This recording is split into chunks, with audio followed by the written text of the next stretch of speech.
shit, boy.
That's gonna work great, man.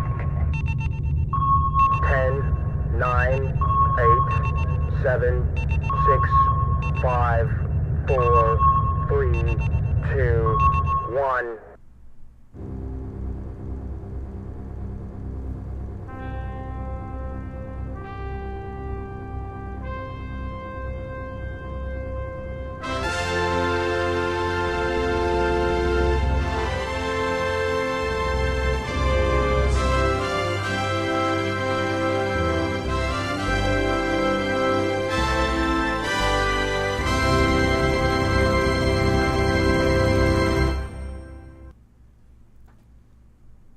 And oh, are you getting beamed aboard?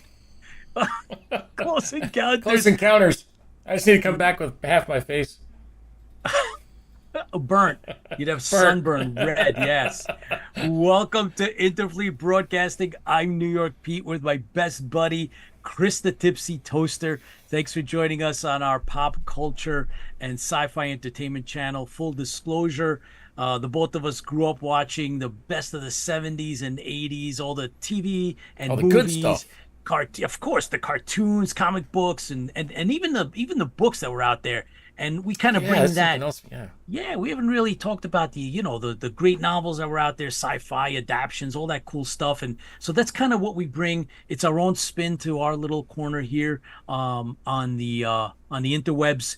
And everyone needs to know that Tipsy and I are really big Battlestar Galactica fans, 1978, and the franchise as a whole. But our hearts are really in 1978. But that's what brought this all together, right? So we're here because of the fact that we are classic fans of the original BSG, and we want to start this off correctly. So I hope you have something, some kind of. Do you have something to drink? I'm going completely healthy tonight. Oh boy. So I am using. I'm just going to be drinking a little bit of cranberry juice. Cranberry juice. That's cranberry it. juice. That's pretty healthy. Yes. Yeah. I just did. Uh-huh. Oh, I left some room in there. You got to fill it up, right? I fill that up. Yeah. No What are you gonna space fill in it there. up with? Yeah. So you're gonna put Well, it's something still in healthy. there? I'm just going to add some water to it. Yeah. It's fermented water though. Yeah, it's potato water Yes, potato water. Of Yes. course it is. Yes. and a little bit of Excellent. splash of Tabasco sauce. no. Actually, it's not a bad idea. Everything goes good with the tobacco. Yes, of sauce. course. Yeah, Everything yeah, nice yeah, and yeah. Spicy. Yeah, I've yeah, got yeah. some, Especially eggs. Black Oh my raspberry God. What is it? Black raspberry what? liqueur. Oh, of course, liqueur. It's not silly me.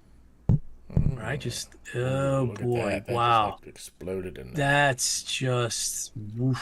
Okay. No, it's better than grog, Rob. Yeah, ew is right, Lola. Welcome everyone. What do you mean? Ooh, Yeah, yeah, yeah. Come cranberry on. juice is good for you. Yes, of course, but that's only that small portion out of the glass, right? So that Yeah, little look at bit that is where the beautiful- cranberry is. Oh boy. Just put some Tabasco in there too. You'll be fine. Yeah, I should. I don't have Yeah, it with me you though. should. I'd have to leave Yeah. and go get it. Well, That's we how have I make my tour on Sunset. Yeah, yeah. Oh, that's right, you do. Well, we have some announcements, and we have, of course, Oh, time for Pete's yeah, um yeah. not reading Rainbow. No, it's not. Um, Was it Romper Room? Romper Room. Romper Go Room. ahead, Pete. That's right. I All right. see. I Say it. see George and Rob Baum and Lola and James McCoy and Kim Harms and Erica and Battlestar Baltimore, Sean Shallow, John One, and of course, Superfan Fran is with us. Fran, how are you? Thanks for joining us. Erica, let's see. Dave, how are you, Dave? Oh, of course, Paul, Commander Kane is with us. And there's a few of you, I believe, over on YouTube and a couple of the other social media sites that we use. Welcome to IFB. Thanks for joining us live, guys. Thank you to everyone that watches us later on. It's great to have you watch us. In rerun, which is a big part of our lives growing up in the 70s, especially was rerun. So that was all good. Kim Harms, how are you?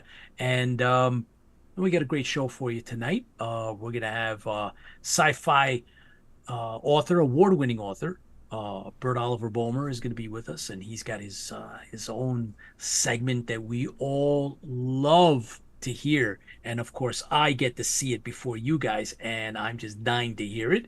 And so we're honored to have that going on. So you'll get in a minute or so. Just stay with us, and then a bunch of announcements.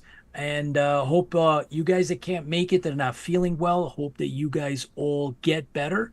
We had a couple of guests that couldn't make it because they're a little bit under the weather. So you guys get better, and then you'll come back. There'll be plenty opportunities for you to jump back in to the whole swing of things here. So we look forward to that. I sent the Tipsy Toaster a picture. I don't know if he got it. Crap. Yes, one picture. It's on your instant here. message. Talk to Bert for a minute. I'll be right back. And okay, good. So he's gonna go and he's gonna actually dig it out of the Matrix, Bert. That's what he's send gonna it do. into? Instant message. It's part of the Matrix, like the tank with all the tubes. So he's gonna have to go in and just get it out or whatever. So Bert, thank you so much for coming on, and you have a prepared segment. However, you did get to go to San Diego Comic-Con, and you did as much as possible.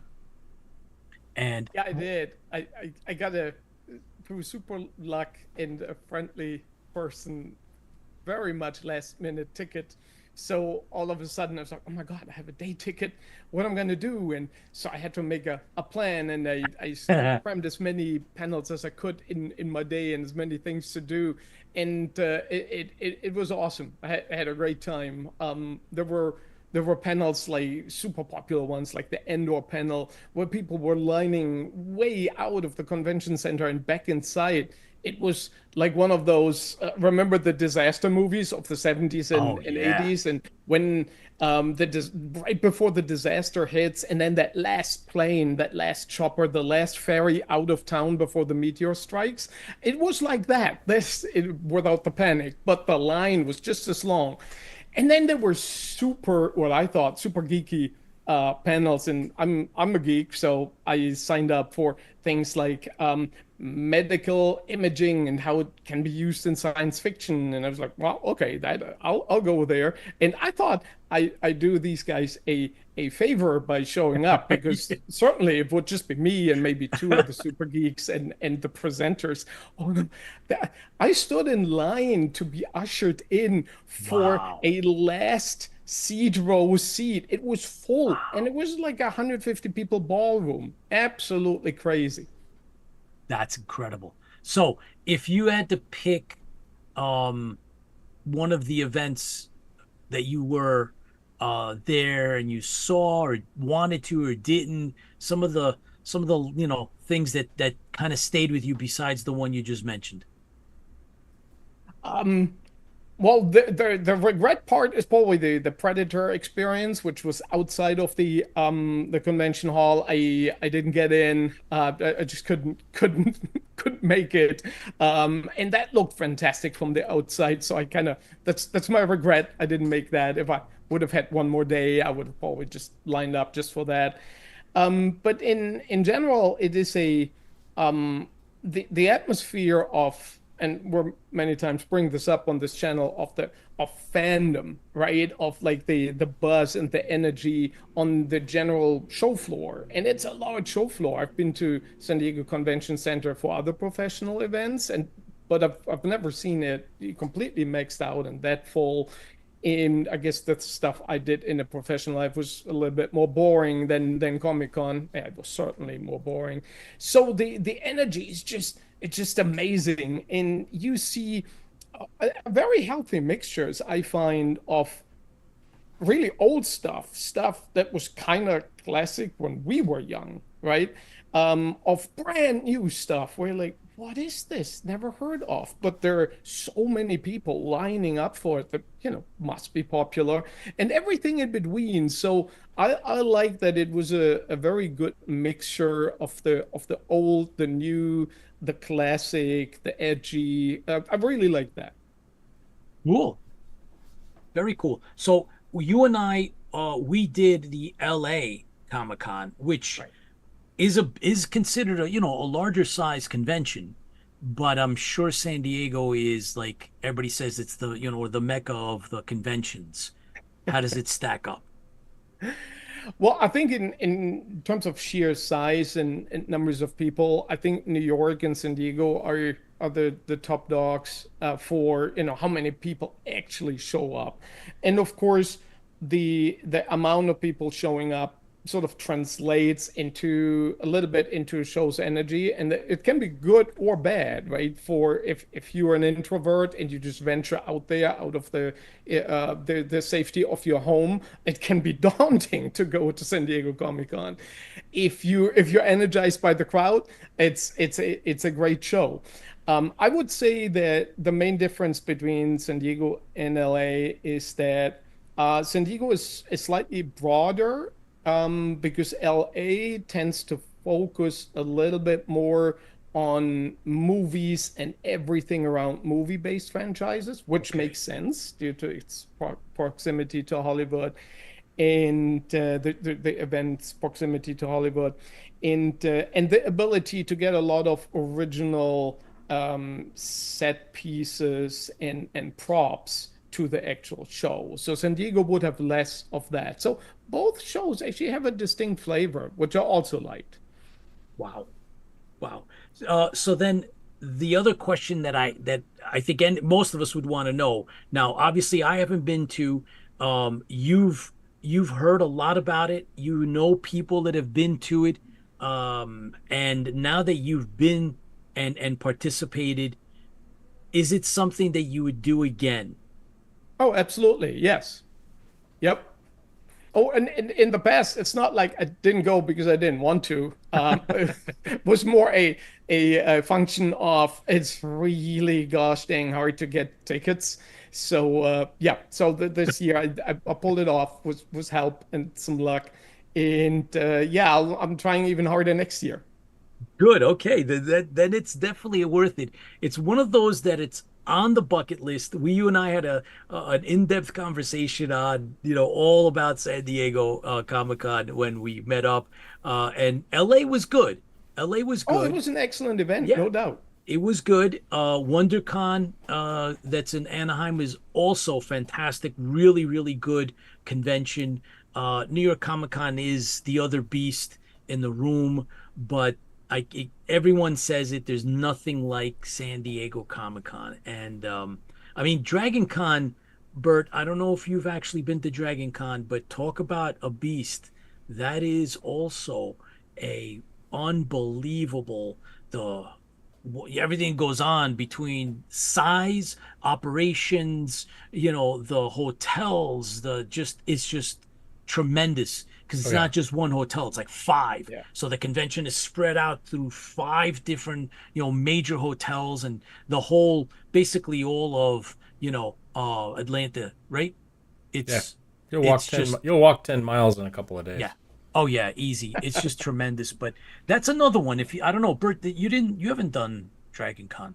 No, it's so in a way for the comparison within the con scene, it would have been much more helpful if Tipsy or you would have gotten the ticket because you have a much broader base and many years worth of experience.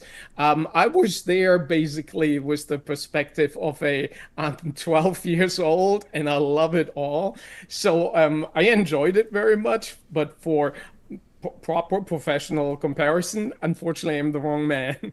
No, but see, that's the beauty That's of this good, is, yeah. you must become, you now have to go. So now you have to set up the conventions all in that box. It's like, okay, I've done the San Diego, well, now it's the New York Comic Con and then the Dragon Con. And I'll tell you, Bert, that I think Dragon Con of all of them is probably the most author friendly.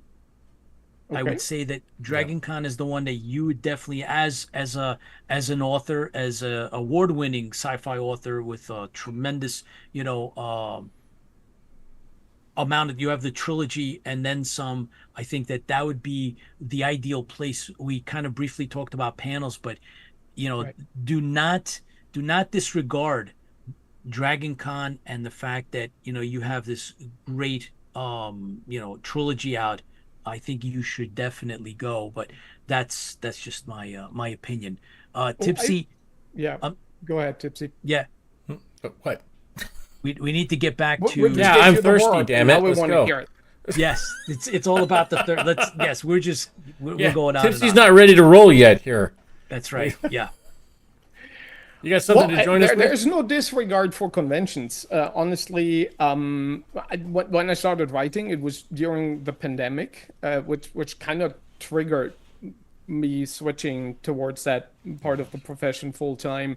And so I kind of started my career when everything was online, when everything was virtual, and you couldn't really meet anyone. And Right. so I kind of learned how to make do with that environment, and that was kind of my start. And to my own discredit, I now I have to get out of that habit. Little That catch not up you're everything gonna- is an you're doing. algorithmic search. That not everything is like, oh, what keywords do I use for my books to rank high here and there? So that, of course, there's a whole different component to it that I don't want to be ignorant about.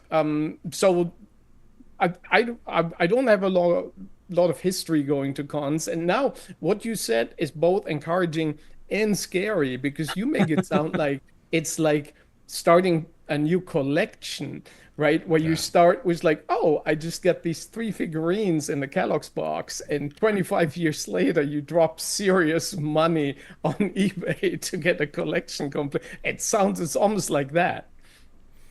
It's oh yeah, but we can come right back to this because conventions are part of the fandom. But yes, let's toast. Absolutely. Let's toast to the fans. Go ahead, Tipsy. Come on. Thank you, everybody, for being here. We appreciate you being here and following us on either Facebook or YouTube or wherever it may be. It is important that we work as a family. The family. Wow, can we do that? Family. We're a family. We're a group of people who work for all these different causes and all these different ideas. The people in front of the cameras and behind the cameras and the people that keep the fandoms going. It's all about you. So here's to you, to the fans, because Fans fuel the fleet. Cheers. Excellent. All right. Finally. I am looking over at some of our IFBers that have joined us, putting stuff up. Ragtag, Fugitive Fleet. Yes, Paul, that's right. So yeah, the convention thing, Bert, there is, like you were saying, there are those that you can go to, like we did when we went to LA Comic Con. We were not there as media. We were not there to panel or booth or anything, and we were strictly observers. and we took it all in, and we met a bunch of people. You and I went to the Geek Fest. We checked out some of the films that were being screened, and we did the floor. I mean, we did the whole thing. We even had we had meal too at LA Comic Con, and it was quite an interesting convention in terms of, like you said, the flavor of it. I think you summed it up perfectly. They kept that theme and connection to the fact that they're, near Hollywood, and so there was a lot of that, movie presence, which gives it its the that theme, the taste of it. It's there, right? The undercurrent of the anchor of the LA Comic Con, which I thought was great. However, WonderCon is something else. It has its own thing, and I really enjoyed that a lot as well. I would highly recommend it if you guys haven't been to, as well as yourself, Bert. If you ever have the inkling to visit another con, I would definitely. It's in Anaheim, so it's not too difficult to get to, and it's a really No, good that would be experience. fairly close for me. Yeah, Yeah. that's still a home game. Oh yeah, and that would. I'll tell you, WonderCon. I also felt that authors were fairly well represented. I think that, with a good booth, that you could definitely make some inroads. And I think WonderCon would definitely be something that you might consider. But like we were saying, the Dragon Con is definitely at the very pinnacle of these conventions, especially as an author. Man, yeah, put that in somewhere in there, in the back of your head, and see if that could come together. But sometimes, you know it's that we kind of touched upon it, panel, right? So imagine you get your table and the panel, right? So it's Yeah.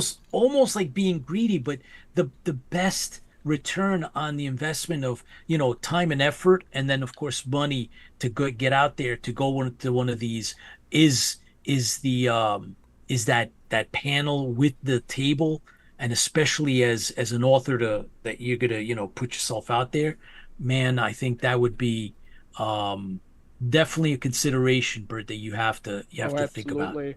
Yeah, I did a lot of events in completely different industry, different life. But the synergy is I know well, where people come to the table, you send them to the speaker slot, or the panel. People come to the panel, you send them to the booth or the table. So there's this synergetic circle there, and I can see that working for some of the more pop culture fandom themed conventions as well. Absolutely. So yeah, I'll putting together my, gosh, it's 26 next year, isn't it? Yeah. Putting together my 2026, what a science fiction date that is, calendar. I will heavily rely on Tipsy's in your input for the conventions. Yeah, so the new thing now, Bert, that we're actually, before we get to your battle briefing, is of course the film festival circuit.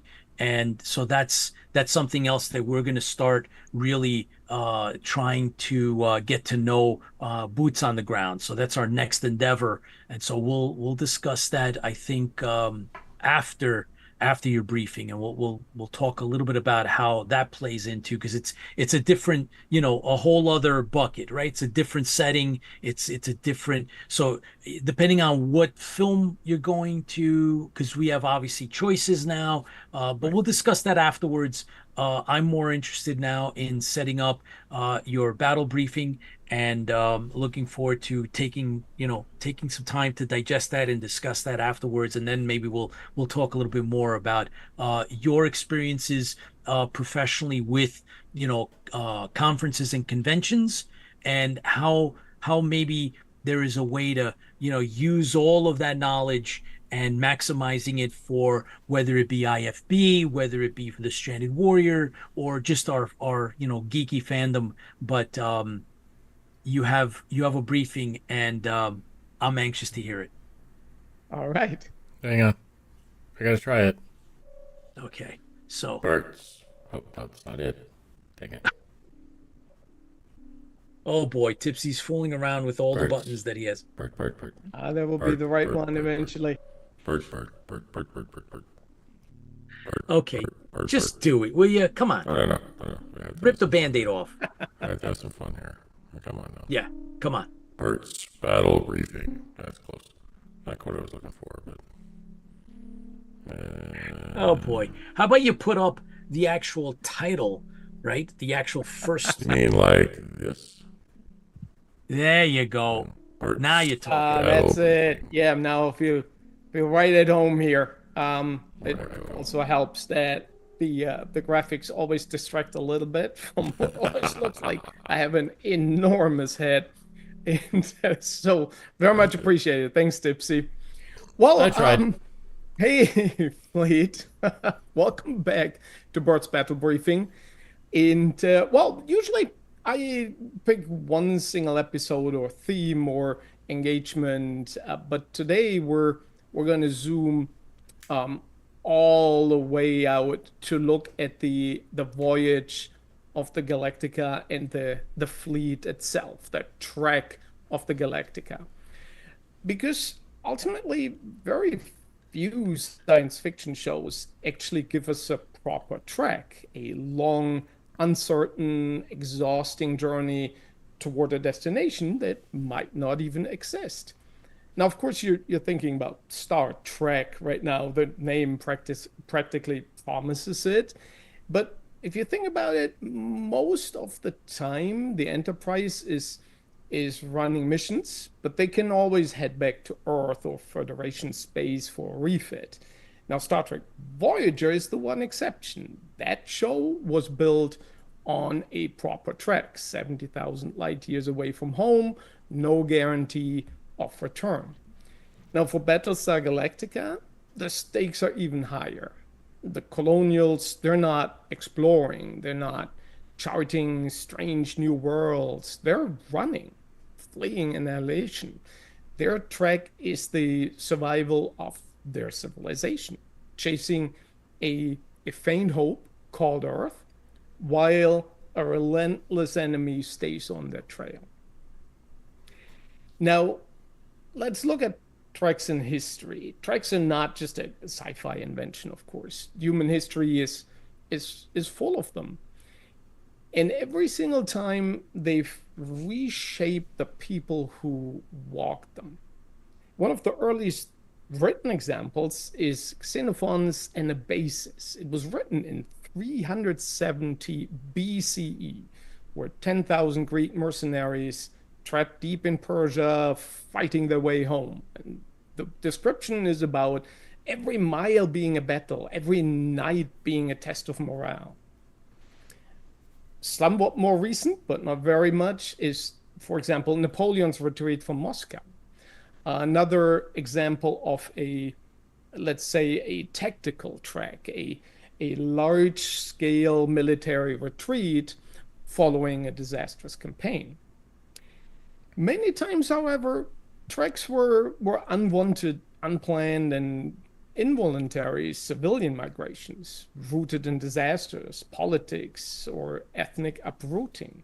Pretty serious topics, like the Trail of Tears, the Irish famine exiles, the partition of India, and the mass migrations it triggered. And of course, in our own time, refugees still trek across the deserts, across the seas, driven from their homes with nothing but what they can carry. And if that makes us feel uncomfortable, it's because we've seen these images on current news. And if you think about, well, what's your sci-fi show about? Oh, I'm glad you asked. It begins with genocide, and then it's followed by the Trail of Tears. Original Battlestar was not afraid to tackle stuff like this. And to me, this shows the unique ability of science fiction to take really tough topics and make them approachable, to pull them into the realm of entertainment without belittling their substance. So that's the heart of a trek. You don't know if you will make it, but you keep moving anyway. So let's look at the tracks in science fiction. Mass media doesn't often attempt them, I think, because they are messy, as we just discussed. They can be slow. And TV usually wants more of a clean episodic adventure. But there's some key examples. So Voyager, Star Trek Voyager, as I said earlier, gave us a very proper track, a clear heading home with every episode, one more stop and step along the way.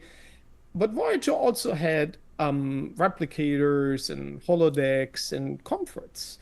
Galactica had none of that. They ran out of fuel in the as we discussed in an earlier battle briefing, or even in the reimagined first season, they run out of water. So that's what a real track looks like to me. It's running out of stuff that's the basics.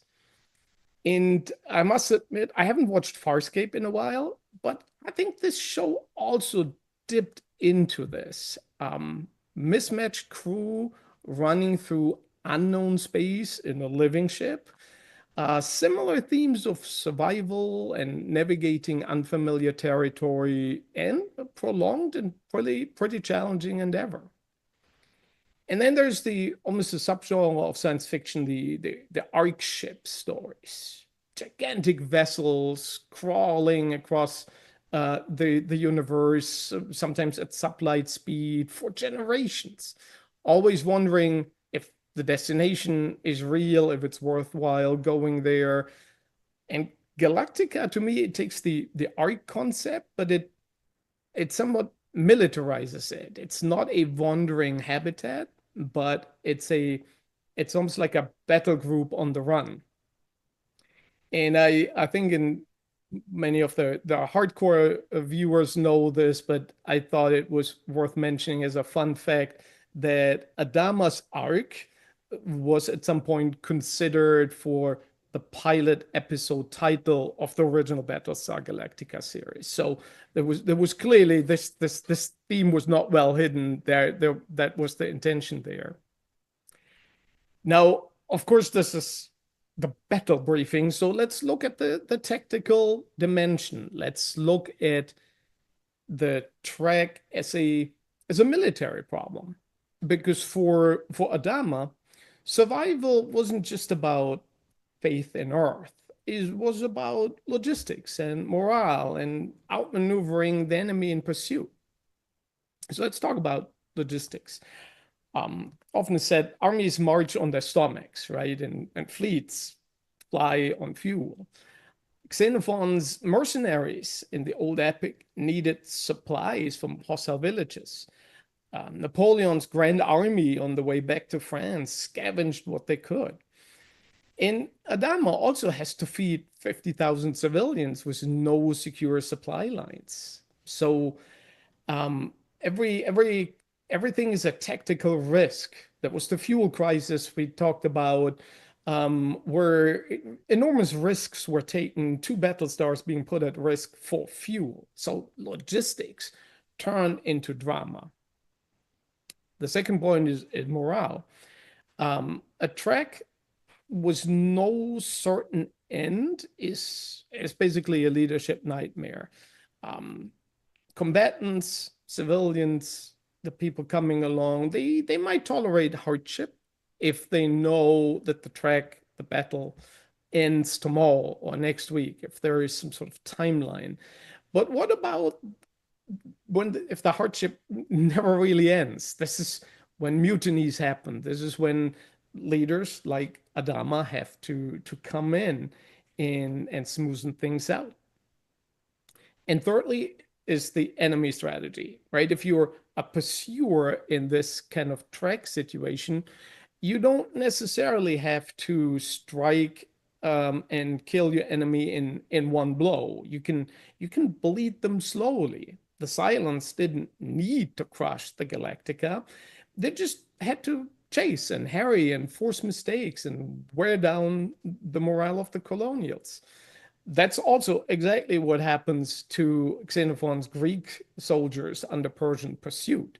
So the the, the arc of this type of storytelling through human history is actually pretty long. So in a way, Galactica's track is a sort of a running campaign. Adama is conducting an operational retreat across half the galaxy and a constant harassment with no rear base and no reinforcements. That's not really an assignment any admiral in history would envy.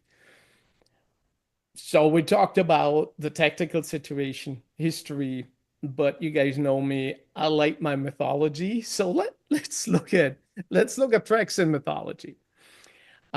Which to me always brings us back to the human core of the stories, of any story really. So as a classic mythological track, of course, there's the Odyssey, right? 10 years at sea. They're constantly thrown off course by the gods, the monsters. If you swap the silence for Poseidon, you're almost there, right? Or if you think of episodes like The Gun on Ice Planet Zero, there are these side quests that threaten to take over the entire journey entirely. Or there's the Aeneid. It's an epic poem about survivors of a destroyed city fleeing across the sea, destined to found a new homeland. That's the Battlestar Galactica blueprint. You can see Caprica as Troy and Earth as Rome, and it's a very similar story. Then, of course, there are examples. You can go biblical, the Exodus, a people on the move through hostile wilderness, guided by faith in a promised land. 40 years of attrition. Most of the people who left Egypt never saw the promised land, just as the colonials who fled Caprica may never see Earth. So Galactica's saga of a star world is practically a book of Exodus set in space. And like most, if not all, tracks in mythology, the point is not strictly about arrival, it's about transformation. By the time the colonials reach Earth, they're no longer the same exact society that set out. And I think this is the deeper power of using a track as an instrument of storytelling. Um, you can use both the literal voyage, but also showing the transformation. In most stories, you might have heard about the hero's journey, right? And how the protagonist is changed by the events that they have to endure, that sadistic writers like myself put them through. And with a track, you don't only have the transformation for the protagonist, you have the transformation for pretty much everybody who is tracking. So it's a very broad general application of this theme, and I love it. Now, of course, in closing here, we always asked, well, what does it all mean, right? Is the voyage of the Galactica simply the longest chase scene in science fiction history? No. Tales of tracks are a part of a very deep human tradition. History is full of tracks. Exodus, the Long March, Xenophon's Retreat. Myth is full of tracks. The Odyssey, the Aeneid, the Argonauts. Science fiction only rarely tries them, but I think when it does, like in Galactica, it taps into something ancient. A track is about identity under pressure. It strips away the non-essential. It tests whether a culture, an army, a family, a people can endure without knowing if the destination is even real. And that's, for me, one more reason why Galactica endures. There are starships and space battles, yes, but at its heart, it tells a fairly ancient story of wandering people carrying their hopes forward, bound by resilience, never certain what tomorrow brings, but daring to believe in it anyway. In the end, their track is a familiar story. It's like our track, because survival isn't just about enduring, it's about finding hope, even during hard times. This is it for this episode of Bert's Battle Briefing. And remember, the Cylons don't wait for the cautious. Watch your scanners, guard your wingman, and above all, keep flying. Yes. Excellent. Bravo. Well done, Bert. Well done as usual. As you were narrating and discussing and presenting, I thought of my own one of my other favorite shows.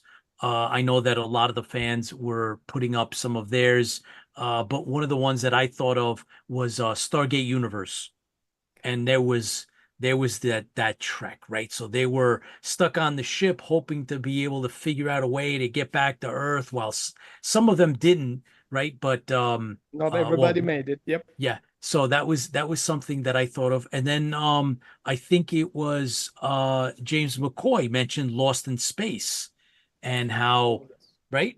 And I thought that was interesting as well. I didn't enjoy the original TV show as much as I really wanted to. I just found it to be a little too campy when Smith was like off the leash. Like, he just went too bananas for me, but I still managed to like it. The reimagined was really good. I enjoyed the movie, and then the reimagined show very, very much. Also Treks, right? They're looking to figure out a way to try to get back to humanity and get back, and Yeah. so I And like the show or not, it that also is a proper track where, of course, the group is smaller, but it's still, it's still the same mechanic. So, yeah, right, right. And then there's great another one. examples, guys. There is a show that I'm gonna try at some point. I'm gonna try to catch up to some of the stars of uh Land of the Lost. Okay. Right, so the family they fall into that other world, and their goal is not only to survive but to find a way to get back home, and they encounter the slee To get back stack. home. And Yep. right, so that was another one that I just that came to mind. But I thought your breakdown was spot on as usual. I hope you enjoyed as much putting it together as you do with the presentation part of it. You are a presenter. I just sometimes I know what it's like to get yourself caught up in a project, and then you're like, oh boy, this is I'm down the rabbit hole. And now I hope that maybe some of that is part of what you encounter, because I can't imagine it's so well structured. You have so you've chosen well on your examples, Bert. But I really hope that you're enjoying this as much as myself and the fans are. Oh, are you kidding me? This is my top favorite hobbies all packaged into one. And you're giving me a platform with people who are actually listening to it. Nah, I think this is great. I love it. Good, good. I am so happy to hear that, and of course, we look forward to your battle briefing. So obviously, we hope that there be many, many more. But Tipsy, I want to hear your commentary On on the briefing. Yeah. oh, it's Okay. great. Right. Okay. Yeah, Wise guy. there are so many different treks, in the storylines, and I don't think you can have a story without some goal that they're moving towards. So maybe we don't like say it as a trek, but more of a goal sometimes. When you look at just hey, I want to go from point A to point B, or I want to protect my home, or I want to. Those are all a hero's trek in regards to Yep. protecting something and doing something. It's not always, I don't always think it's going to be a trek across something. Sometimes it could be a trek internally, an internal a personal trek to get to a certain point or to get to a certain goal. But yeah, everything is based on that, goal. There has to be something that you're going for, and it goes with today now. I mean, there has to be something that drives you.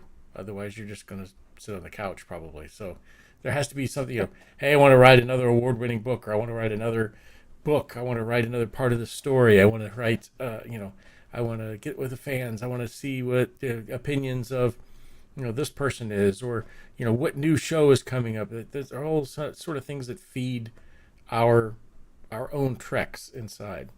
So there's my opinion. I think it's really the transformation you're talking Yes. about, right? So there's the goal, and it can be minor, it can be major. It doesn't have to be saving the world. It can Right. be just any fairly realistic goal you're setting, and it's the Get the path girl. towards it. That's the transformation of the hero. And I think it can spill over into our own lives, right? Where I see sometimes people are afraid to change their opinion about sometimes important topics, but that's part of the hero's quest. If you have the ability to transform, adapt, and change, it only means that you're your main character. Yes. If you're an NPC in a computer game, you don't have that. Doesn't matter. Yeah. Bert, since we discussed a little bit lightly before we went live, a couple of things, and I think you are in a position to be able to comment and participate. However, before I get into that announcement, I think it's important that we start laying the foundation for September 17th. It is a Wednesday, and it is the traditional beginning of the new season for IFB. We will be entering our 6th season, believe it or not. And yes, and it's obviously we chose it for a specific reason. That's the original broadcast date for the original Battlestar Galactica here in the States.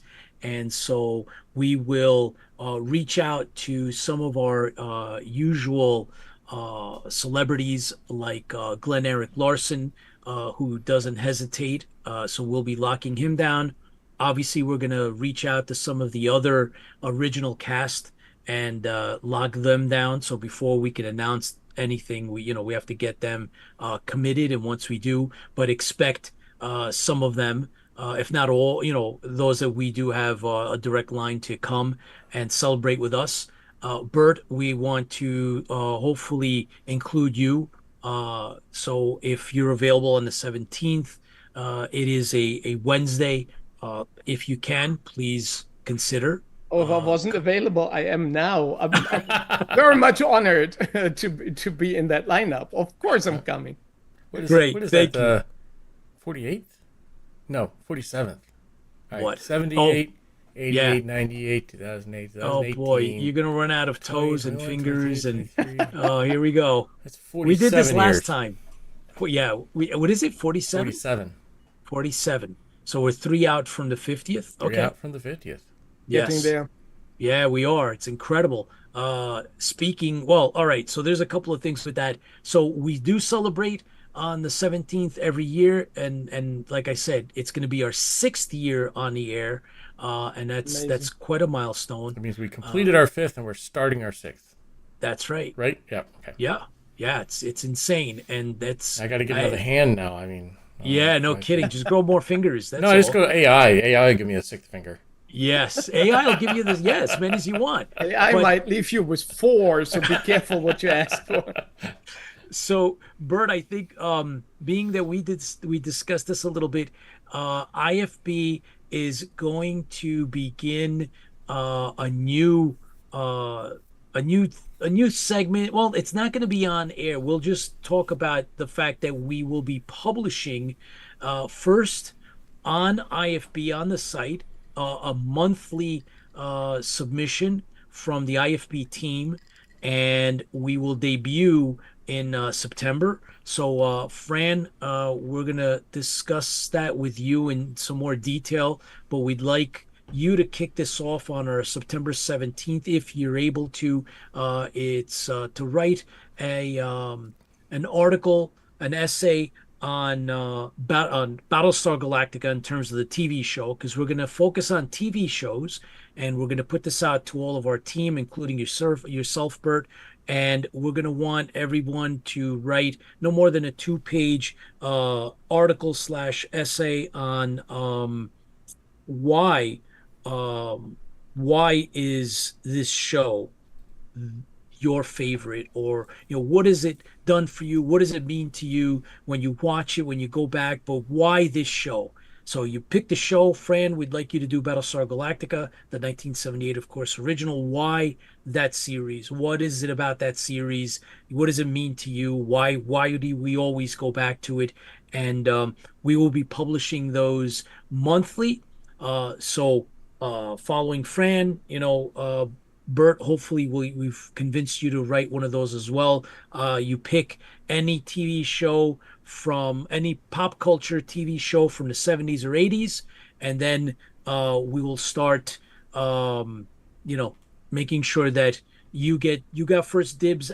Fran's got BSG. You're next up. So if you know what you want, you can tell us tonight. If not, you'll let us know afterwards.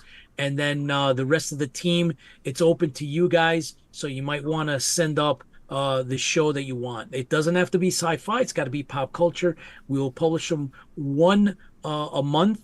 And the goal is that we're going to compile these, and then we're going to discuss having these published in volumes, and the profits that are made from the sale of that compilation is going to go to charity. So that will be our commencement on September 17th. We're going to start that off, the kickoff, and then October, November, and so on until the next year. And then we'll jump into something else. It could be the movies of the 70s and 80s. I'm not sure. Soundtracks is definitely something that we all enjoy, so we might do that.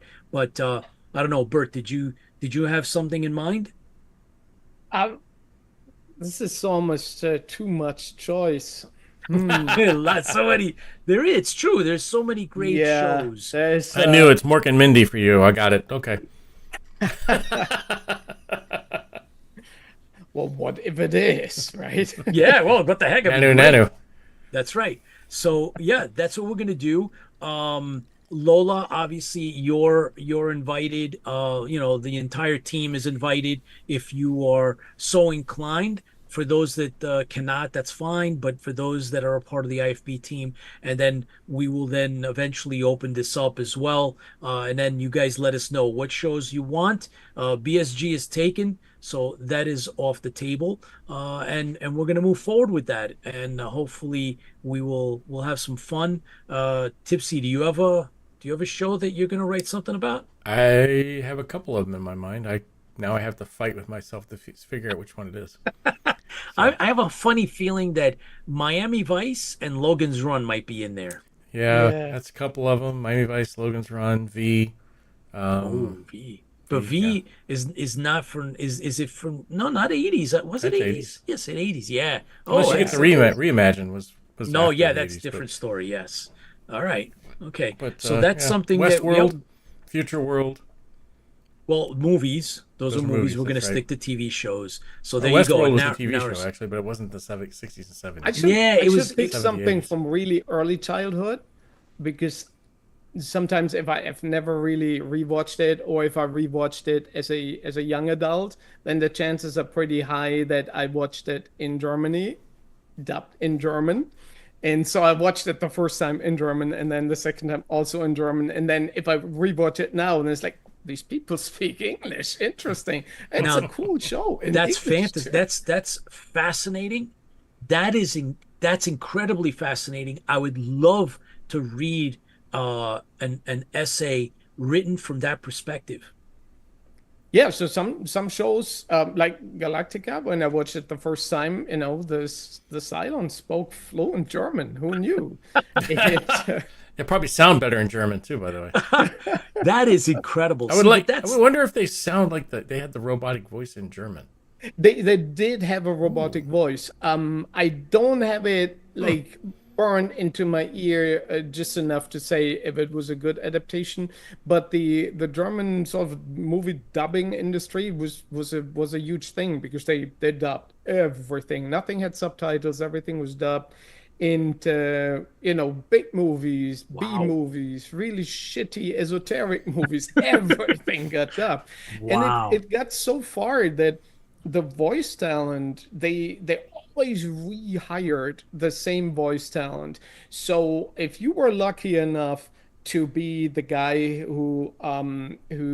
who's Harrison Ford, then that was a lifetime engagement. Oh Then you wow. never really had to do anything else. You were the movie voice of Harrison Ford. And if you watch any Harrison Ford movie in German, it's always going to be the same voice. And then the voice actor ages along with the actor. So you have the young Harrison Ford voice, you move the really old Harrison Ford voice. And it's yeah. So if you grow up with it, and that's kind of the world you associate with the audio from these shows and movies.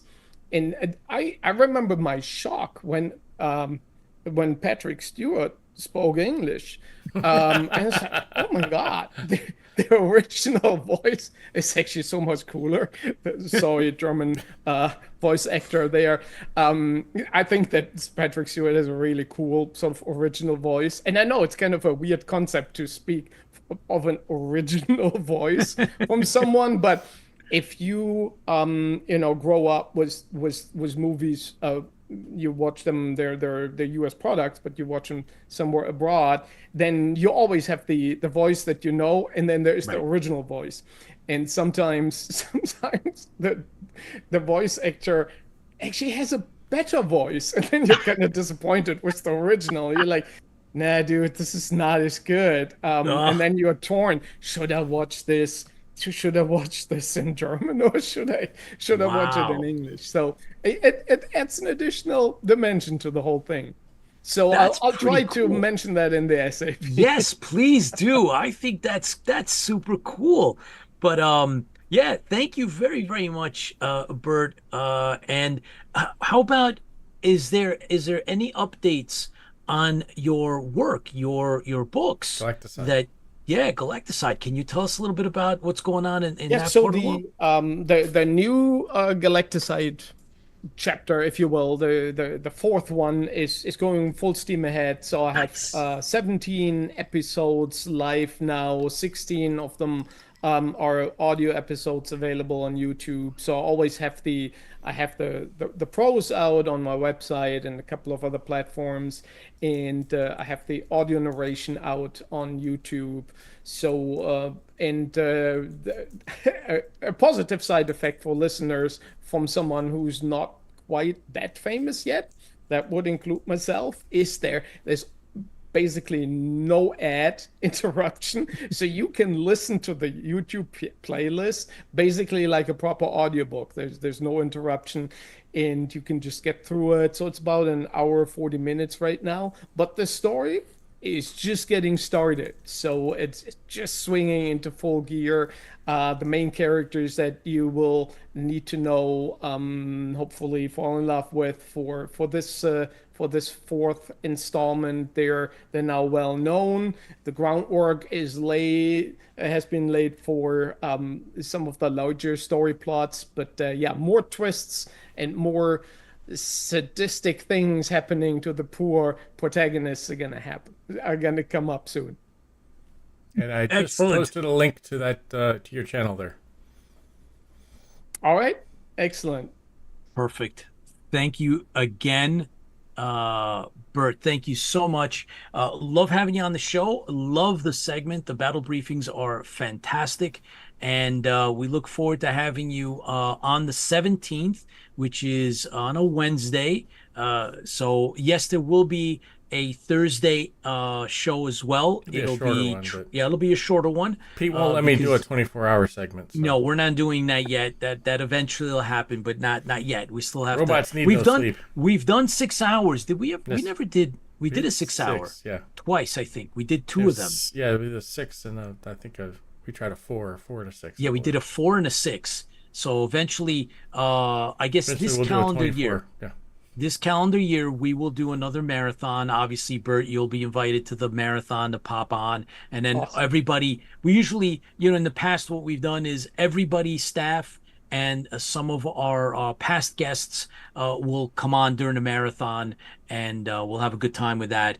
And it's usually a lot of fun. But that'll be later in the calendar year. But the 17th is our season. Our next season, and of course we celebrate the beginning of Battlestar Galactica. The original classic here in the States was on September 17th, and we expect to have Glenn Eric Larson. And so, Bert, thank you again. All the best, and we will continue our conversations offline. But in the meantime, here's to you and all your great work here and outside of IFB. Wrong Thank you so much. Cheers. Appreciate it. Cheers. Always a pleasure to be here. Fans for the fleet. Pleasure having you on, Bert. Thank you. So, incredible, right? Yeah, Let me fix you that. Okay, You're a little short please. there. Yeah, you can just. There we. Whoa, easy. Okay. Whoa. It's yes. There we go. It's the Cylon Raider. There was a problem with the pinwheel that I was being. You know how hard it is to line something up with one eye moving back and forth? Yeah, exactly. So, Charles Olds, BSG Roleplay fans, if you're willing to join our crew, check out our Battlestar Atlantia. So, Charles is involved in BSG Roleplay. So thanks for tuning in, Charles. Thanks for sharing that and putting it up. Make sure that you let your guys know that we're here and that we are Galactica fans. We love the entire franchise, but our hearts are anchored in, of course, the OG. Yep. But so be it. We do love all of that. I wanted to bring up Tipsy. I know that you saw it. We put it up, but I needed to mention the fact that Jane Seymour is going to be at a Christmas convention in New Jersey. Well, she doesn't sign that much stuff, so. Exactly. So she's going to be in Edison, New Jersey, December 12, 13, 14. No, I'm sorry. The convention is 12, 13, 14. Please check out the Christmas Con New Jersey. She's going to be there. It's at least 2 days. I don't know if she'll be there all 3, but she's definitely going to be there too. I am preparing to buy my tickets. I think the autograph is $50. And so for any of you IFBers that are on the East Coast and want to meet Jane Seymour and get her autograph, I think I am prepared to take the plunge. So I know, Tipsy, it's December. It's going to be cold. I don't know if it's going to be snow or ice. Might be a bit of a stretch, but if you want, it'd be really great. That'd be the only person I'd want to go see. The rest of the people I looked on that thing, I'm like, who? Yeah, no interest whatsoever. But like you said, the fact is that Jane Seymour is kind of she's on the rare side to actually meet. You can buy autographs online, but to get to meet her, say hello and let her know that we're still fans of hers and Battlestar Galactica still lives on in the fandom, I think would be really, really cool. And so I am preparing to. It should be an interesting interview because she doesn't do a lot of cons. No, talk about her experience on Battlestar Galactica. So it'll be kind of that would maybe be something if we could get her to. I'm going to talk to openly or talk about it. Or have a on air. Yeah, it'd be nice. I'm going to talk to John One, see if he's available, and work it out so that we get out there. Would be really, really cool. So if you can't, just we'll work it out, Tipsy, in case something comes up. It would be cool. There's another thing that since we do cover and we do mention a lot of the the 70s and 80s. In the 70s, it's the 50th anniversary of Jaws, the movie. and I visited just very, very recently Martha's Vineyard. Those of you that saw on IFB, I posted up a bunch of pictures. I got this Yeah. because on Martha's Vineyard there is a very famous donut shop, Okay. and it's like there's like really just one, but it's open. I'm not going to say 24 hours a day, but Pete, the name of this place is just real questionable. yes. Yeah. Ready? Ta-da!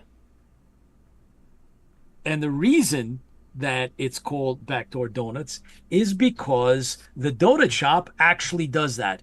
That's the back door. They sell donuts after hours when the store is actually closed. The back of where the actual bakery is. So behind that door is the actual bakery. They will sell donuts.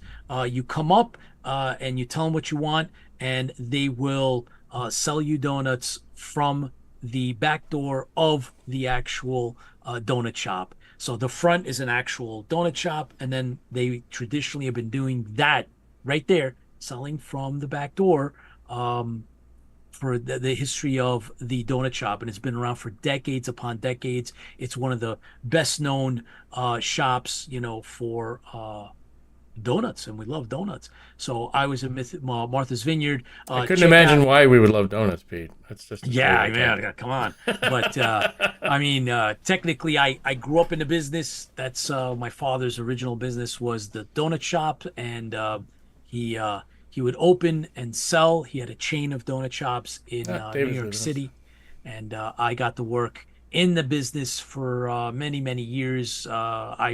I actually got to bake donuts for about 13 years between, there's the actual kneading and then cutting and then actual frying, and then there's the finishing. So I started with, the finishing and worked my way into the whole thing. So my record is, I believe, I don't know, 12, close to 12 dozen donuts from scratch all the way to finishing before I left that line of work. My father finally semi-retired. But so wherever I go, I like to visit donut shops, not the DD. I don't, that's not what I'm talking about. So typically the mom and pop, however, there's some other ones that are, larger that I really enjoy, and not the crispy one. That's not what I'm talking about. But anyway, I heard the I Krispy just, Kreme is shutting down. I heard that too. They make theirs are basically automated, right? So they're not handmade, the whole thing, right? They have like machines that, drop them into the But they frying and all taste that so stuff. good.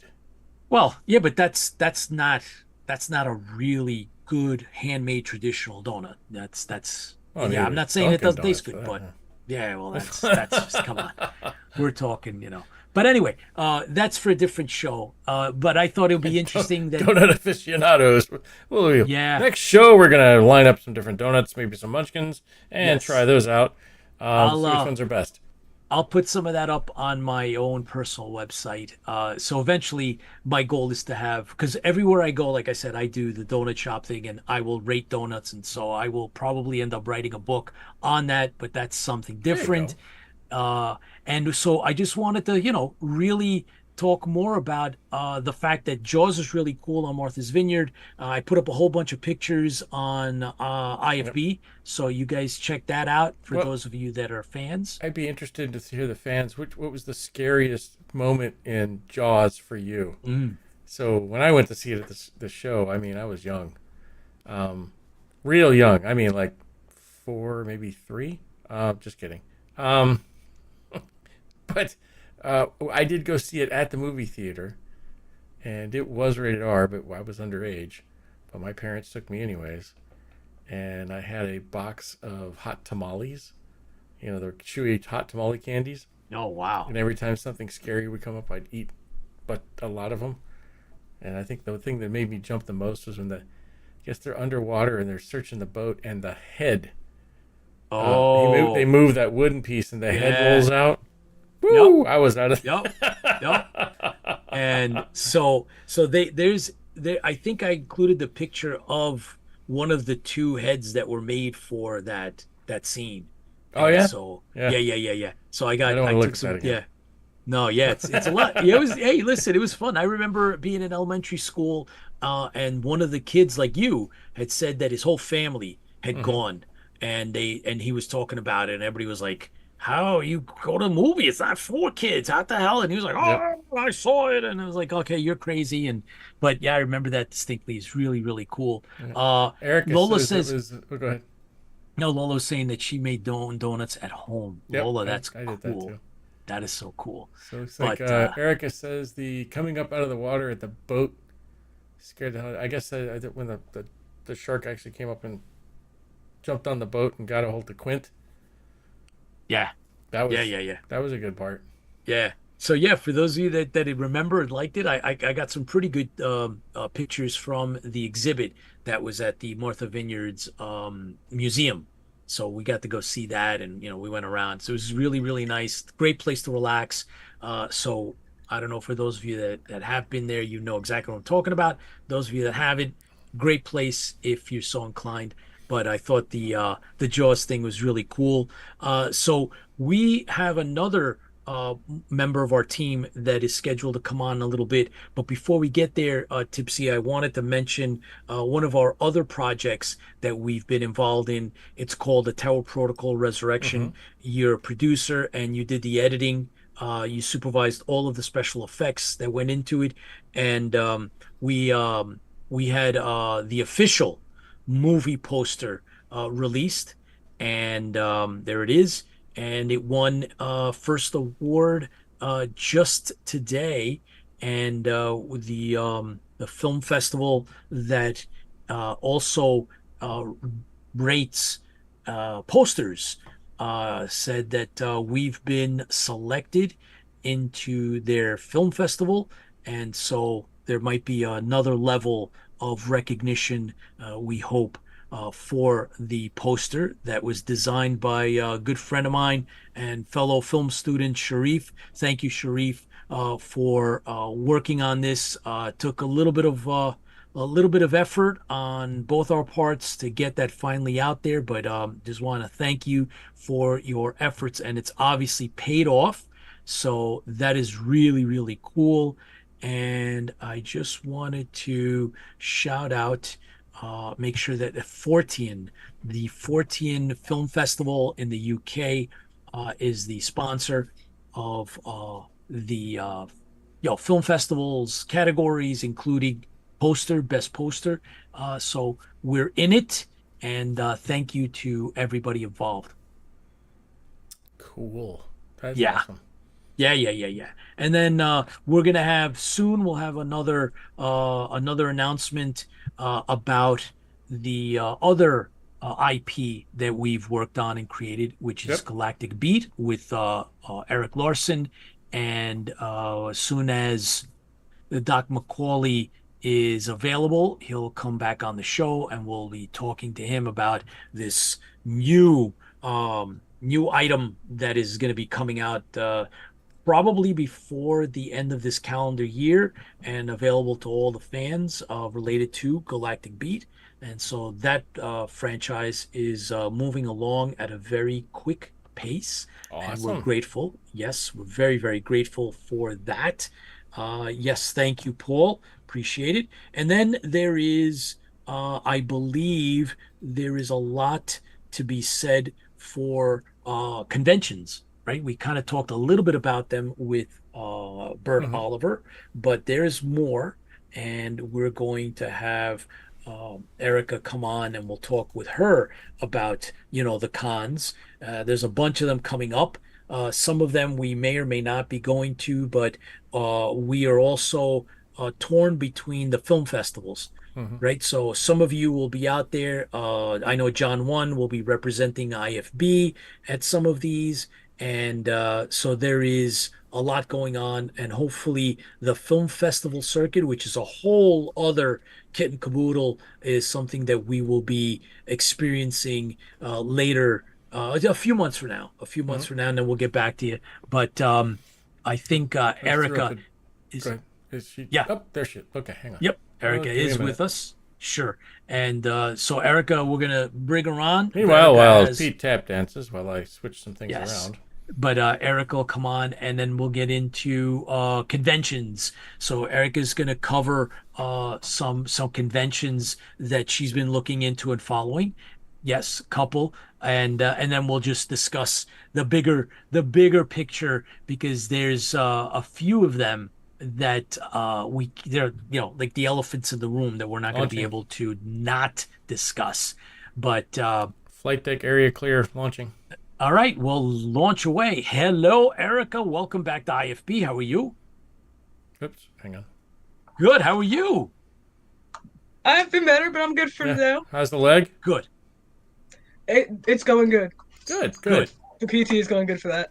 Well, glad that you're doing that, because some of us are stubborn and don't enjoy, will not do the PT. But since you're doing the PT, good. We're glad to hear that. So there's a couple of conventions that you want to emphasize. So go right ahead. One would be Dragon Con. I know a bunch of people are going to Dragon Con. Lola and whatnot are going to Dragon Con. Please, guys, post pictures. Oh yeah, lots. Yes. Post lots of pictures. If you meet people, let us know. Post pictures of that. Star Trek Las Vegas, I had a friend go, and he got to meet the Admiral Ooh. and talk to the Admiral. He talked Very to Edward nice. James. They spoke about his, what was he telling me? His UN speech is what they talked about. Oh, wow. Okay. So that was pretty cool. He sent me pictures. I should have Oh, sent them cool. to you guys, but I forgot. All right. They're So on the Galactica page, though. They're on the Galactica Facebook page. okay. So you can see them there. He did post them Okay. there. So,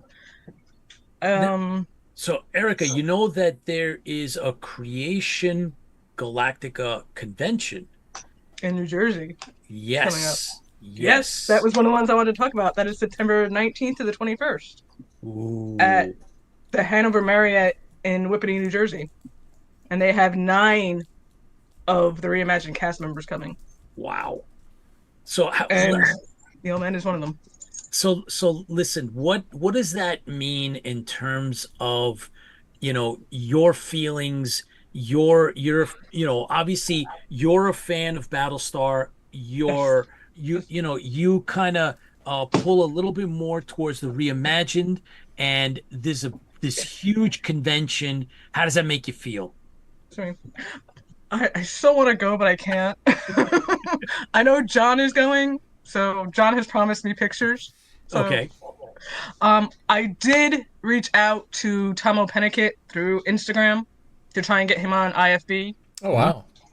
Right now, his response back to me was that he was busy with work and family and cons, to come back and ask him in a couple of weeks. Okay. So I know that John said he was going to bring IFB cards and give it to them while he was there. So Perfect. Thank you will. very much. That's that's we will do great. See, IFB team working, man. It's all about the team. Teamwork makes the dream I work. I honestly didn't expect him to answer me back as fast as he did. Wow. But he did answer me back. I'm never deleting this email. No, you see, I'm not. I'm totally not, because it's Tomo Pennicott. you see, Totally Erica, not happening. this is how these things play out. And you know what? This is perfect, because the lesson here is you have to take the plunge, right? You got to take that step forward, and you have to craft an approach. You send it out, and you don't know what'll come back. When we first started, which is remarkable, we're gonna Eons very ago. soon. We're gonna be, this is like Like closing years ago. 5 years. All right. When we first started that first year, one of our first guests was so Tipsy calls me up, and this is now COVID, and we're pretty, it's locked down, right? We're locked down, and I get a call from Tipsy, and he says, "You're not gonna believe who responded," and I was like, "What are you talking about?" Tipsy had said something about I'd sent out some emails, right? Like you said, Erica, you don't know what you didn't think anybody would respond, and Tipsy's like, "Well, I got a response back, and you're not gonna believe who it is." I'm like, what are you talking about? And it was Terrence McDonald, one of Yep. the original writers for the original Battlestar Galactica series, very good friends with Glenn Larson. And Tipsy, you shot him a quick email, and the guy Yeah. responded, and he was on our show And twice. he was blown away that people still knew about him or knew his work, and it was that's one of the very first ones we did. And it was one of the better ones we had. Wish we could get back a hold of him. I kind of lost contact with him. Yeah, Terrence McDonald, that would be But great. Terry yeah, was I mean, such a he great also guest. and you got some information from him. It was also he wrote he was also the writer for Jeopardy. I'm like, Yeah. who writes for Jeopardy? It's all scripted. So I was like, what? It's like, yeah, it's all scripted. He says, I write for Jeopardy. So Yeah, he he's has won Emmys for that. award winning for Yes. the writer for Yes. Jeopardy. I'm like, So who would have thought? that's who would have thought, Erica? Like he responded Good for back, and it was like, holy mackerel! He was one of our first, Yep, top that notch was a Battlestar surprise, guests. and then Jean-Pierre Dorliac was the I next was- surprise. Yes. I was shocked when Tano answered me back. I figured I'd get somebody like his PR person, Right, but no, right. it was him. Right. I was so, like, okay. no, that's great. That's fantastic. We appreciate it. That's what we're all about. And then if we can finally get whoever we get, that is great. And so, like I was saying, the takeaway is, you got to reach out. And you never know what comes back. Yeah, Jean-Pierre Dorliac is another one, right? Yeah. I mean, he designed all the costumes for the original Battlestar. All the costumes. Quantum Leap. And so Quantum Leap. Oh yeah. my god. I feel So- old now. and so now, I mean, he's come on our show multiple times. What a He's come on our show great twice, and guest. he's got a great good guy. book. His book Yeah, is pretty great good. book. I mean, what a fantastic people, that we've We met. should put him through, in. Who did we put? Did we put him in touch with? We didn't put him in touch with Crystal Lake, did we? What? No, there was somebody else that we did. were working on. Yeah. Yeah, because he's So- got a book he wanted to farm out.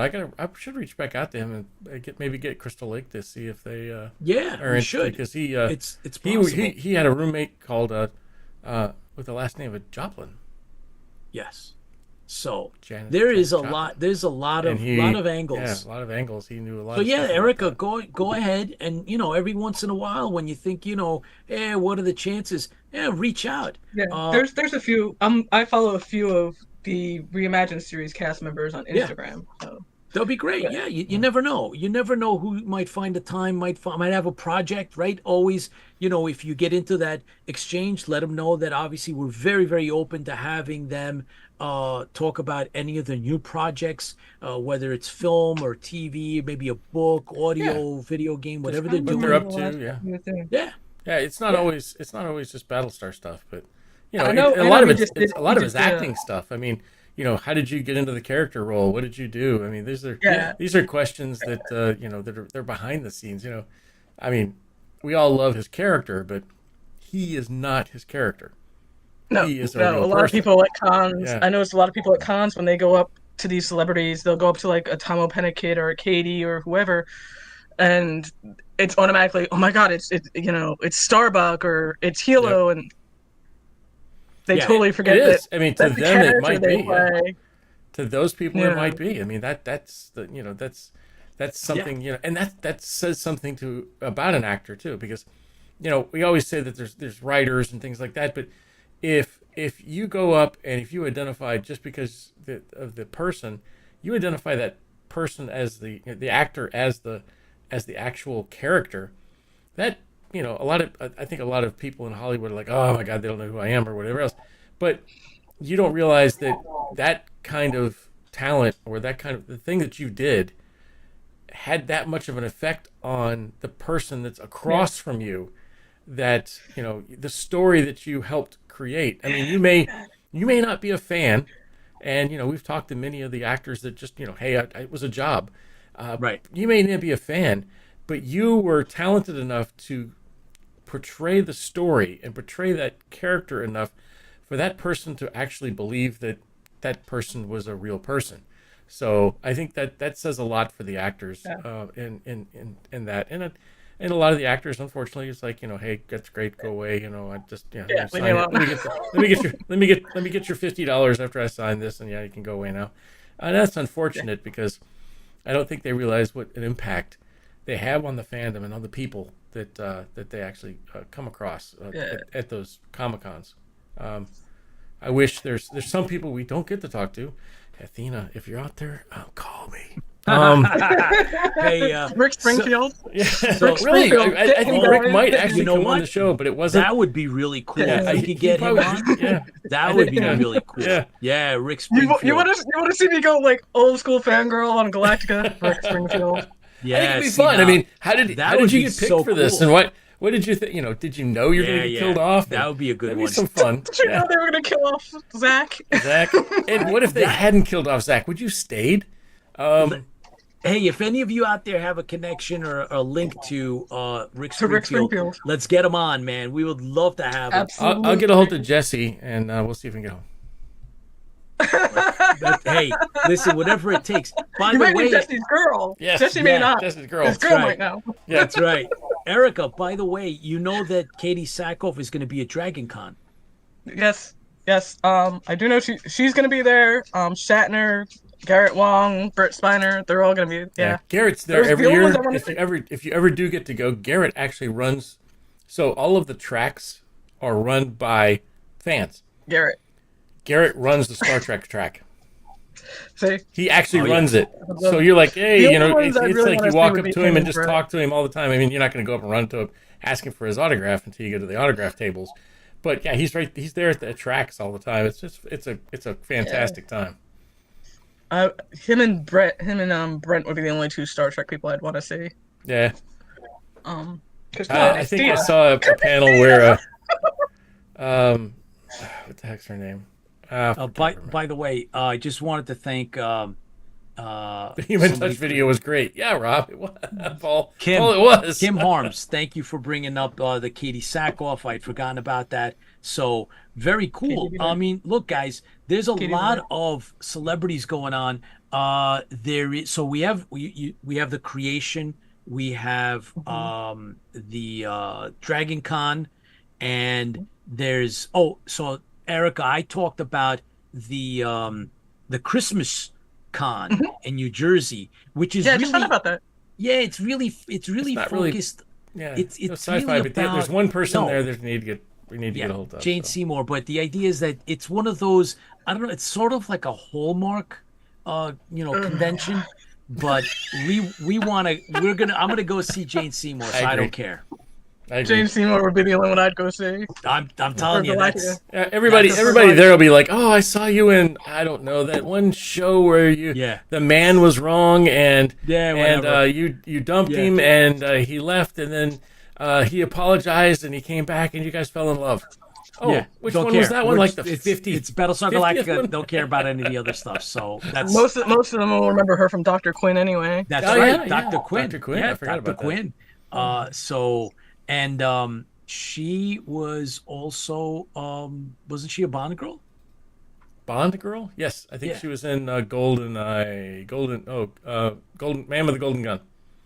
I believe she was. Or in was there. it Live and Let Die? It might be Live and Let Die. Where's Ball? Let Die. Where's Mr. Ball? Where's Rob? Rob. Come on, Rob. Rob, we come need on. you. Where are you? Yeah, I think it's. Well, anyway, I think it's Live and Let Die. Live and Let. I'm pretty I sure. It's love Live and that. Let Die. We One of my, even if I didn't like the show, I love the song. Oh yeah, of Live course. and let die. So, Erica, thank you for giving us the heads up, and keep up the good work. And just Keep getting better. keep following these threads, right? And reach out when you can on whoever Absolutely. you might target to see if we can get them on. And Yeah. so keep, cool. Keep getting better. Keep going. Yeah. Physical therapy. Yeah. Yes. Don't get down. I know it sucks. You're gonna make it. No, you have to. You gonna make gotta it. keep at it. Gotta happen. Well, here's to you, Erica. Thank you so much for taking the time out. Thanks for being No part problem, of the team. fellas. And and by the way, I am still working on the electronic press kit for IFB. We're gonna have that put together and published soon, so that'll be out there. It'll go up on our website. but I'll Okay. make sure that everybody on the team gets a copy so you'll have one as well. So here's to you. Awesome. Thank Yep. you for everything, and No look problem, forward to the guys. next Yep. visit. Fans for the fleet. No problem. Plans for your fleet. Talk to you later. Excellent.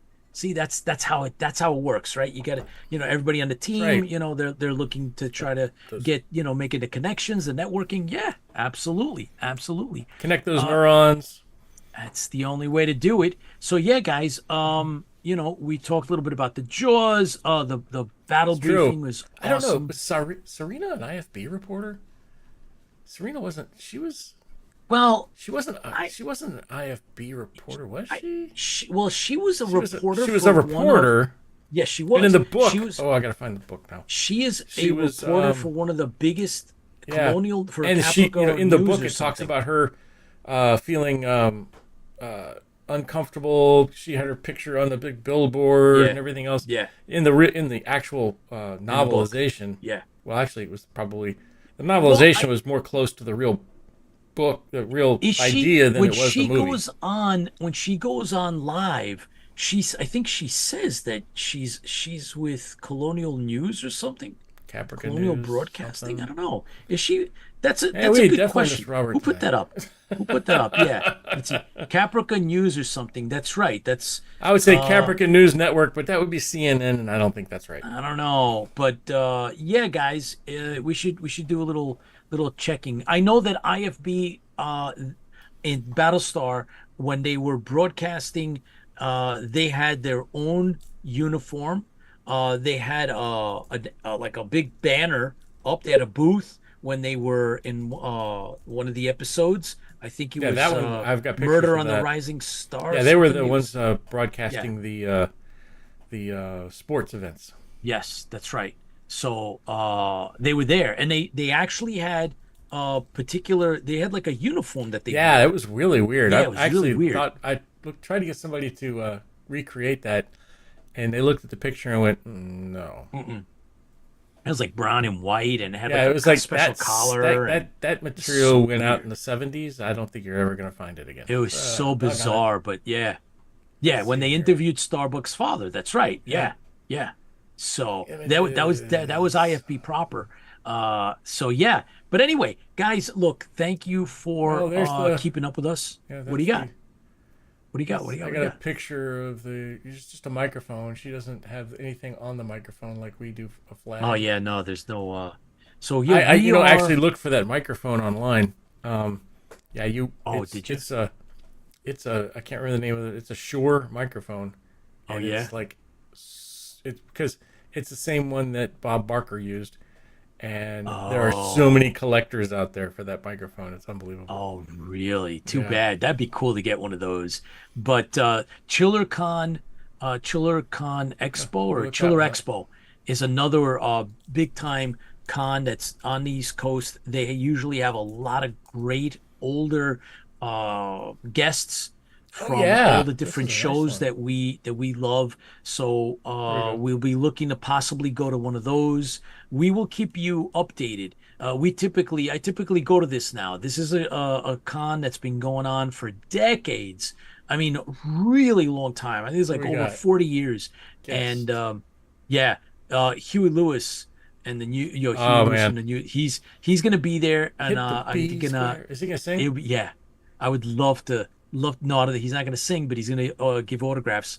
And so I got Barbara Bain last year from the original Mission Impossible and Space 1999. So I will be heading out there if we're not decisively engaged in the film festival circuit, which I hope we are.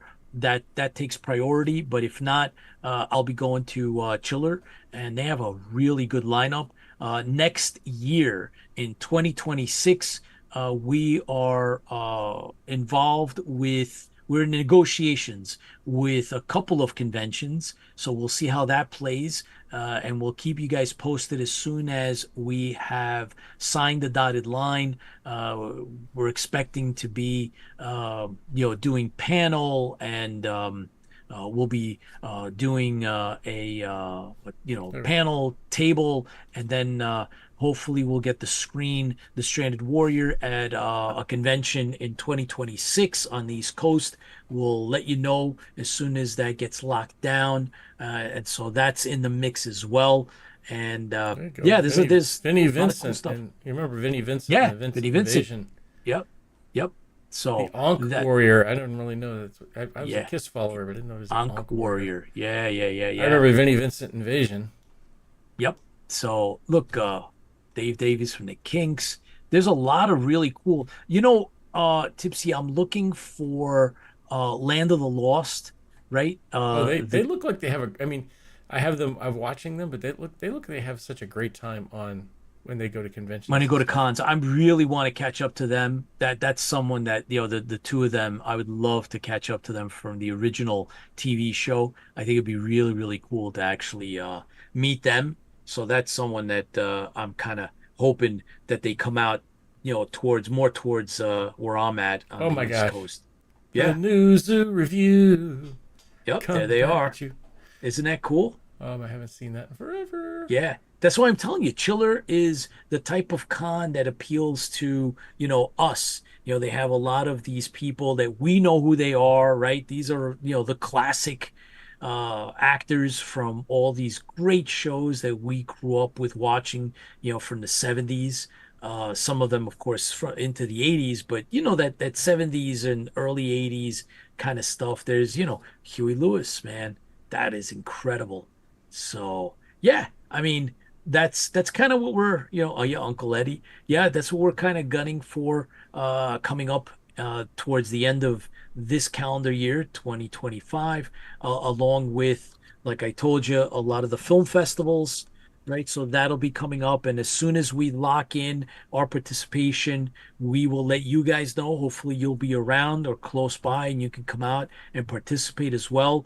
I can tell you that the Brooklyn Sci-Fi Film Festival is coming along. They will have announcements for their selections towards the end of towards, I guess it's the beginning of September.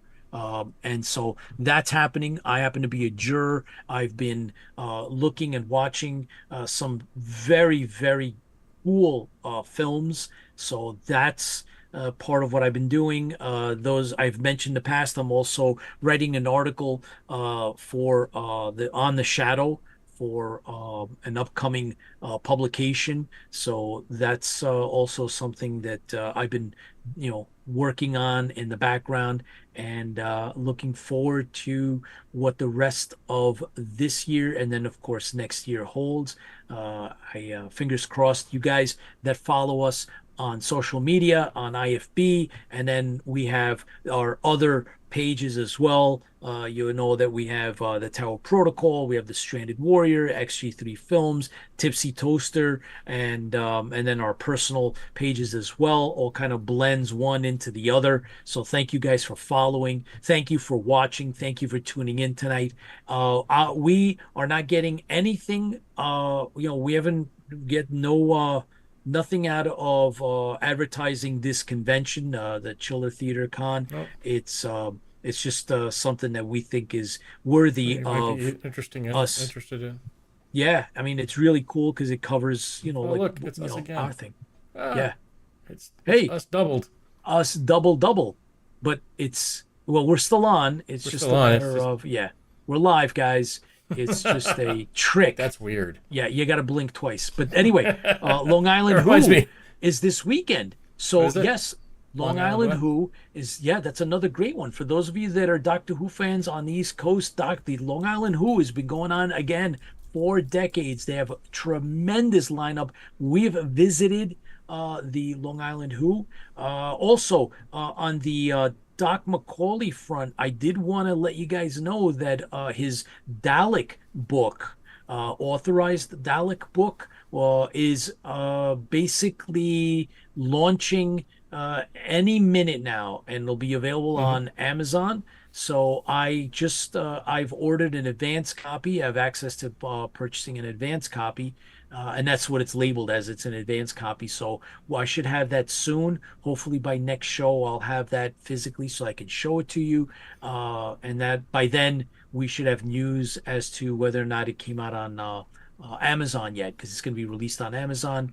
And it's, written by Chris McCauley. And so we are very, very happy for Doc McCauley. So, he's got so many things coming out. It's hard to keep up with him, but I believe he'll be with us. Stay tuned. The only thing that's slowing down is some stomach flu. Yeah. So keep tuned in. We expect to have Claudia Christian on an IFB exclusive Tipsy. She's going to carve out a few minutes to jump on live with us on the exclusive. So it's usually, you guys know, we'll do the live exclusive is off hours. It's typically a shorter segment. Tipsy, you're decisively engaged usually when we do the exclusive, aka working. Yeah, on that day job of yours, it gets in the way. Yeah, but living indoors and eating thing, it's just such a pain in the butt. It's very important. So so stay tuned for that. It'll be kind of cool. We expect it'll be soon. Doc McCauley, myself, and then Claudia Christian will come on, and they'll be announcing the release of a new book that has a lot going for it. And there's other projects associated with this new book. It hasn't been announced yet. And so we'll be able to show you some more work, and then kind of cool to have Claudia Christian come on. Oh yeah, it'll be fun. So yeah, it'll be great. So yeah, guys, let's look forward to the next show, Tipsy. I think we are. Don't forget to check us out on YouTube. I got a Facebook. I got to fix the Twitter thing because now it's X, but yeah. And the Tweety thingy, Xy thing, exit Tweety thingy, whatever. Check us out in those. Hit like. Give us thumbs ups. It all really makes a difference on our end. And that's about what we got. So we really appreciate you being here. So it is towards the end of the night, and we will be swinging back into broadcast range next Thursday, 8 o'clock Eastern Standard Time. Don't forget to check us out. And until then, keep being fans. Because fans fuel the fleet, guys. Fans fuel the fleet. Stay safe. Yep, take care.